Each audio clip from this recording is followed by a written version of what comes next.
There may be many reasons why you'll want to learn how to navigate on your GPS unit on your bicycle. It could be that the friend who was going to take you to a beautiful destination suddenly can't make it. Or it could be that you were reading something online and you're very curious about how to get there. Or it may even be that somebody sent you a GPX file of a route and that's the ride for this weekend. There are different platforms for you to plan your route. There are different ways to do it. Let me share with you how I do it. I'm not saying it's the best. I'm just saying it's the only way I know how. And I hope it helps you widen your horizon. And I hope it helps you have more fun.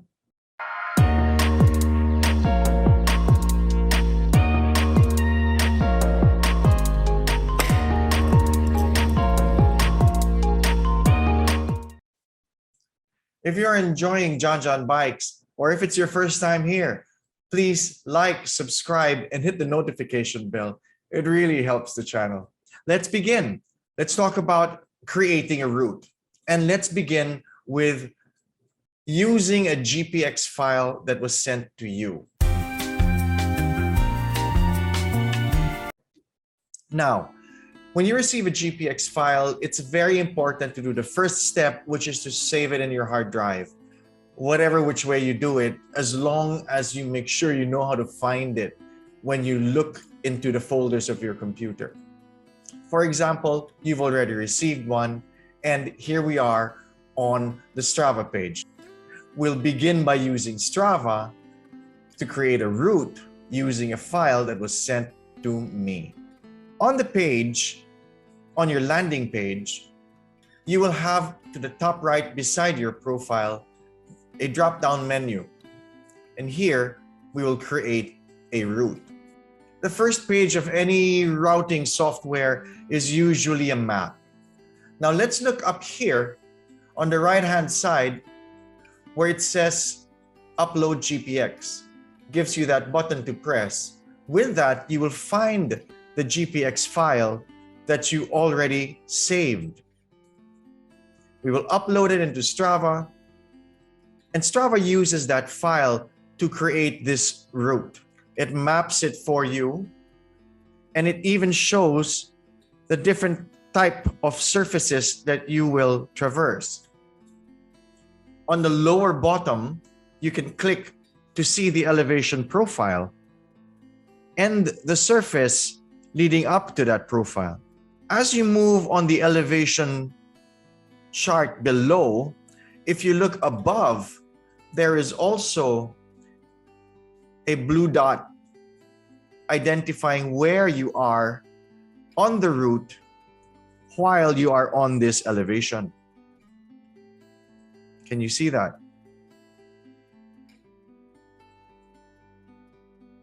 Assuming that you have received it from somebody else who is beginning from a different place, you can actually alter the route slightly to suit your starting and your end. So for example, this route begins here in this area, but you live in Forbes Park. I click to drag the start of the route to begin here, and I click the end of the route again to end at Forbes Park. And as you noticed here, it made the amendment to the route, start and end, but it kept the rest of the route as it was. With this, I simply have to save, give it a name. I could even add notes to the description, and I will save this into my routes. And with that already, I can send that to my navigation device, my GPS device on my bike. The same goes for Komoot. There is up here on the right-hand side, there is a button that you press where you can import a GPS file. And again, you will find the file upload it to Komoot, and it will show you pretty much the same process. On Garmin Connect, it's the same also, where you can come to the dashboard, use the left-hand menu, look under the training tab to find courses. Any saved courses will appear, and down below at the bottom of that list of that window, you will have import. And again, you will have a chance to upload the GPX file by browsing through your folders and sending it into Garmin Connect. Pretty much the same process. Then you save and then you send to device. Okay, next, we're going to draw a route. This time, you didn't receive a GPX file, and what you want to do is draw a route for yourself using the route planner, identifying waypoints. Waypoints are used by any navigation device. We use it on the water as well, out at sea. A waypoint is a point that you will tell the navigation device to include in your way. It's an instruction. Here in Komoot, we begin by identifying the starting point. For example, we would like to start in Capital Commons. As you can see here, it has dropped the first waypoint, into the map where we identified as Capital Commons. And for example, our destination is a place that we heard of. We want to go to the Sierra Madre Resort and Convention Center in Tanay. That is the end waypoint. So our beginning waypoint was A in Pasig, and later we identified the next waypoint to be B. And what the software does is it routes the best way to get there according to certain parameters that you set up. At the bottom here, again, you will find elevation profile. And in the elevation profile, you actually also affect up there in the middle of in terms of the route, you can see the dot that corresponds to that profile. When drawing a route, we have just now only put a beginning and the finish. I may also add another waypoint in between. For example, should I need to meet up a friend in another place before getting to the final destination? For example, I end up needing to meet a friend over here in this junction. Then what I can do is I simply drag the route and drop a waypoint there, and the entire trip is rerouted. Still the same beginning, still the same end. But because I've identified another waypoint here, then the route was recalculated. I have identified a waypoint to tell the navigation computer it is a point that I need to find on my way. But let me point out this. If I make a detour, for example, wherein I do not pass that particular waypoint for one reason or another. My friend may have called in the morning and said, I'm not joining you anymore today, John. I might do a different route. Or, for example, the road is closed and I might want to pass over here.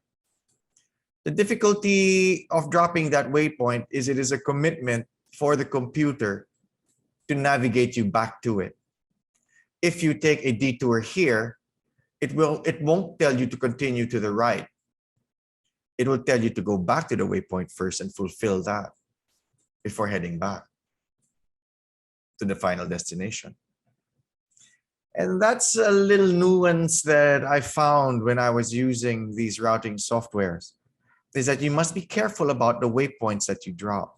What happens if I want some flexibility? I like this route already, but I remove that waypoint just so that I have some flexibility that if I want to pass on this road instead, it will not force me to go back. When I remove it, it reroutes to the southernmost route. And that's a limitation I found with Strava and with Komoot. And that's why I might prefer actually to use Garmin Connect. My starting waypoint is on the left. My ending waypoint is here on the right. But I wish to pass for my friend on this road, as I did in the other routing softwares. I simply pull down the route and drop it off there, adding a waypoint that redirects me from the beginning to a southernmost route this time. However, I found that on Garmin Connect, when I delete the waypoint, the customized route remains the way I customized. And that means I have no waypoint here to force me to come back. I could actually even end up here on the northernmost route, and it will not force me to come back down. It will simply recalculate. So again, the waypoints are instructions to your navigation computer. And I find that the less waypoints that you can leave on the route leaves you a little bit more flexibility. And with this, we can simply name, save, to send to device. Sending to your device depends on your device. Your GPS device will normally have an app or its own desktop platform, whether it's Wahoo or Garmin. I don't know Brighton, but they all have their own desktop interfaces. So you open the interface that will talk to your GPS unit, and all you have to do is just drop in the GPX file or the route to upload when you synchronize your data with your navigation unit and your desktop. And what I have to do is I have to plug it to the computer.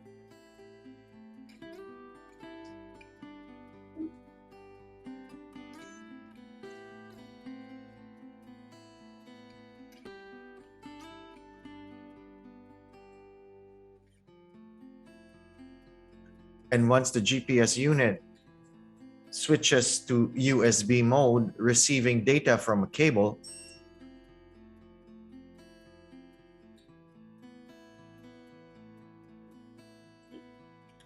then I can begin to synchronize. So that's it. So all you have to do is just activate the course, and then the navigation will help you along the way. It'll tell you 200 meters, make a left, or take the right hand of this fork. Basically, pretty much the usual navigation advice that you get on your other units. If you enjoy content like this, please let us know in the comments below. Otherwise, please head out and have fun. And like, subscribe, and hit the notification bell. Cheers.